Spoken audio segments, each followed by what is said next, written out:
The Mayor of Lewiston, Maine has an idea to combat welfare fraud. Mayor Robert McDonald would like to see the publication of the names of welfare recipients on the internet. He wants the list to note the length of time recipients have been receiving benefits and what those benefits are.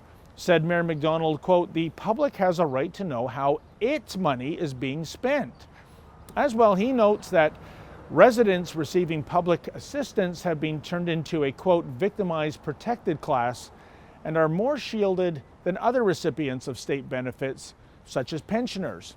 Now, only time will tell if the mayor will get his way in terms of publicly listing welfare recipients, and it probably won't happen, but is the mayor onto something here? Look, I support the idea of welfare. If someone hits rock bottom, we don't want that person to starve on the street. Room and board in such a case should be the responsibility of the state on compassionate grounds.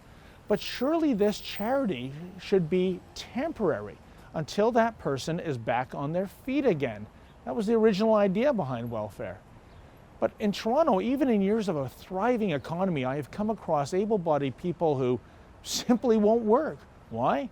Well, because daddy didn't work, and granddaddy before him, he didn't work either. They're part of a multi-generational welfare family tree, and they've gotten quite accustomed to spending the day sitting on the couch.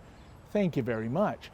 And folks, welfare entitlements are now far, far beyond the bare necessities of life, such as food and lodging. Membership, as the ad tagline goes, has its privileges. And will you hear some of the privileges that are now being offered to welfare recipients in Toronto, courtesy of you, the taxpayer. This information, by the way, comes by way of a whistleblowing welfare caseworker who was able to tip me off. For starters, if the welfare recipient likes to cycle, guess what? There's a $200 stipend available for a bicycle. Maybe he or she is into Pilates. Hey, guess what? You can get a $35 check for Pilates wear. Oh, a yoga mat might be needed for that. That'll score another $25 handout, and funding is available for a $60 bathing suit and $100 running shoes. Now here's what my source had to say, quote, "It's outrageous. I mean, $60 for a bathing suit? If I buy my kid a bathing suit, I'm spending $20, tops." As well, she asks a question that surely demands an answer, quote, "Why does anyone need specialized Pilates wear? To do Pilates? I mean, why does someone need $100 for a pair of sneakers? $12 at Walmart, folks."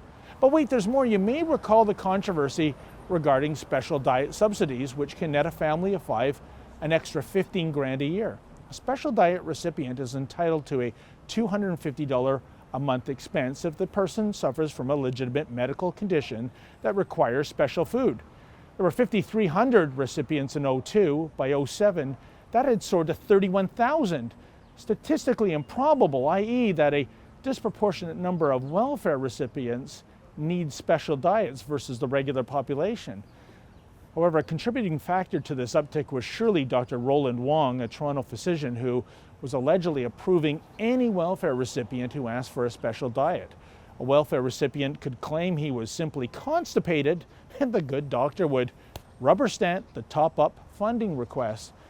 Now, thankfully, the Ontario College of Physicians and Surgeons found Dr. Wong guilty of professional misconduct for abusing the food aid program, but the thousands of recipients he approved have been grandfathered into the system, so forget about getting that money back, folks. Nice.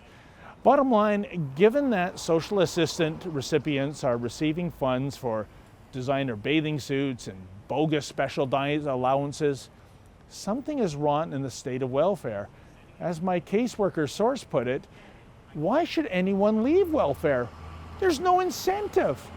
So maybe publishing a list of recipients, as Lewiston Mayor McDonald wants to do, would indeed be an incentive in terms of getting people off the state teat and back to work.